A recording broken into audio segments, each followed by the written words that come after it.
Hello കൊച്ചേ, എന്നാണ്ട് മോനെ വിശേഷം? സുഖമാണോടി?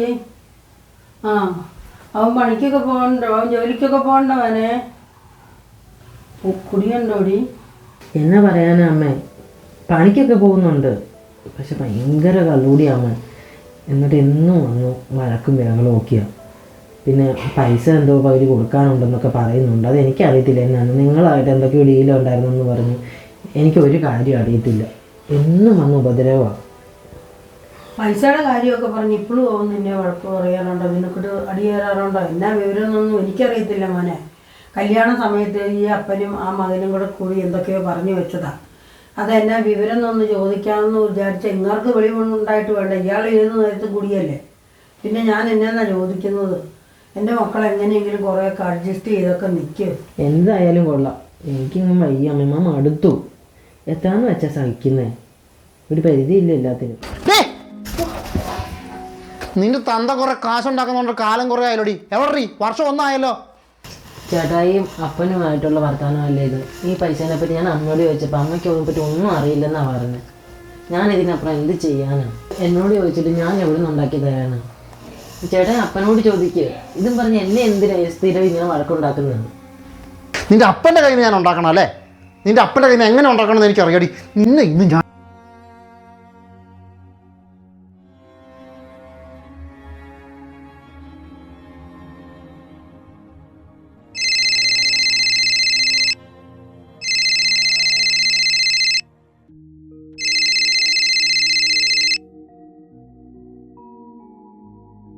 ഹലോ അമ്മ, അമ്മ എന്നാ മോനെ, എന്തിനാ മക്കൾ കരയുന്നേ? എന്നതാ കരയുന്നതെന്നോ? ഞാൻ പറഞ്ഞതല്ലേ എനിക്ക് ഇവിടെ ഒട്ടും സൗകര്യം തരുന്നില്ലെന്ന്. പൈസയുടെ കാര്യം പറഞ്ഞ് ഇന്നലെ ഇന്നും കണ്ടിന്യൂസ് ആയിട്ട് എന്നെ ഉപദ്രവിക്കുക. എനിക്കത് വേറെ ഒന്നും അനക്കാൻ പറ്റുന്നില്ല അമ്മ.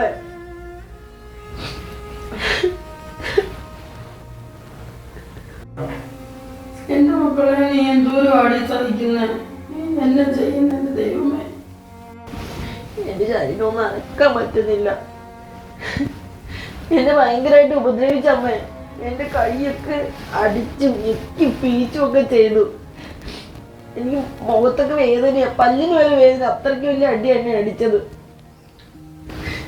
എന്റെ വയറിന് തൊഴിച്ചമ്മേ. എനിക്ക് ഒട്ടും പറ്റുന്നില്ല. ഞാൻ അങ്ങോട്ട് വരട്ടെ എന്ന് എത്ര വട്ടം ചോദിച്ചു. അപ്പോൾ എനിക്ക് അവിടുത്തെ ദുരിതം മാത്രമല്ലേ പറയാനുള്ളൂ. നീ ഇങ്ങോട്ട് വന്നിട്ട് എന്നാ ചെയ്യാന്ന് കൊച്ചേ?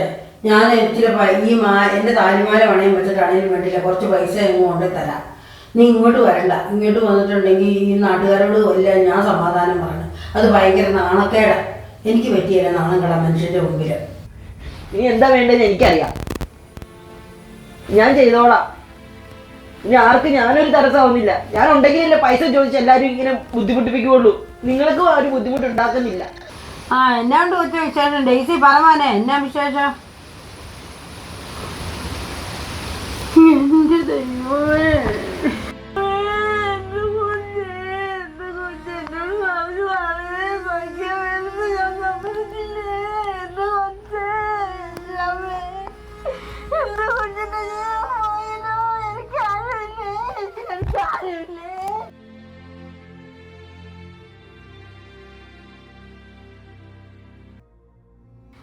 എന്റെ കൊച്ചിനെ അവൻ നശിപ്പിച്ചോ? അവനെ വിട്ടു കൊടുക്കാൻ എന്റെ കുഞ്ഞിന്റെ രീതി ഞാൻ മേടിച്ചു കൊടുത്തിട്ടേ ഉള്ളൂ.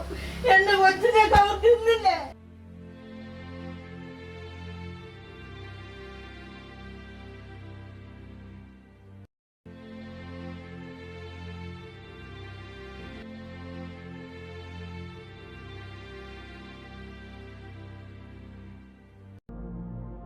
ഇന്ന് ഈ സമൂഹത്തിൽ നടക്കുന്ന ഒട്ടനവധി സ്ത്രീകളുടെ ആത്മഹത്യയ്ക്കും കാരണക്കാർ കൂടുതലും അവരുടെ മാതാപിതാക്കൾ തന്നെയാണ്.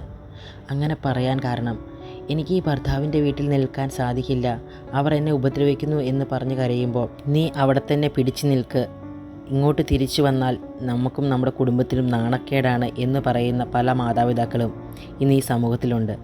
അങ്ങനെ പറയുന്നവർ അവസാനം ജീവനറ്റ മകളുടെ ശരീരത്തിന് മുമ്പിൽ നിന്നുകൊണ്ട് പൊട്ടിക്കരയാനും നിനക്ക് ഞാൻ നീതി വാങ്ങിത്തരും എന്ന് മുറവിളി കൂട്ടുവാനുമല്ലാതെ അവളുടെ ജീവൻ തിരിച്ചു നൽകാൻ അവർക്ക് സാധിക്കുമോ?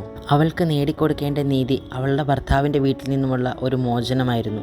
പക്ഷേ അത് ചെയ്യാതെ ഇന്ന് കരഞ്ഞിട്ട് എന്ത് കാര്യം? ഇനിയെങ്കിലും മാതാപിതാക്കൾ മാറി ചിന്തിക്കേണ്ടിയിരിക്കുന്നു. കാലം മാറി. അതുപോലെ നമ്മുടെ മക്കൾക്ക് വേണ്ടി ചെയ്യാൻ പറ്റുന്ന കാര്യങ്ങൾ നമ്മളും അവർക്ക് വേണ്ടി ചെയ്തു കൊടുക്കുക. അതുപോലെ തന്നെ എല്ലാത്തിനും പരിഹാരം ആത്മഹത്യ എന്ന് ചിന്തിക്കുന്ന പൊട്ടിപ്പെണ്ണുങ്ങളെ, ജീവിതം അങ്ങ് അവസാനിപ്പിച്ചാൽ എല്ലാം തീർന്നു എന്ന് കരുതുന്ന നിങ്ങളോടൊന്നേ പറയാനുള്ളൂ. ഈ സമൂഹത്തിൽ അന്തസ്സായി ജീവിച്ച് കാണിക്കുക. ആരെയും ആശ്രയിക്കാതെ സ്വയം തൊഴിൽ ചെയ്ത് ജീവിക്കുക. ഓരോ ജോലിയിലും അതിൻ്റെ മഹത്വമുണ്ട്. സ്വന്തം ജീവൻ നശിപ്പിക്കാതെ ദൈവം തന്ന ഈ ജീവിതം അവിടുന്ന് തിരിച്ചെടുക്കുവോളം സന്തോഷത്തോടെ ജീവിച്ചു തീർക്കുക.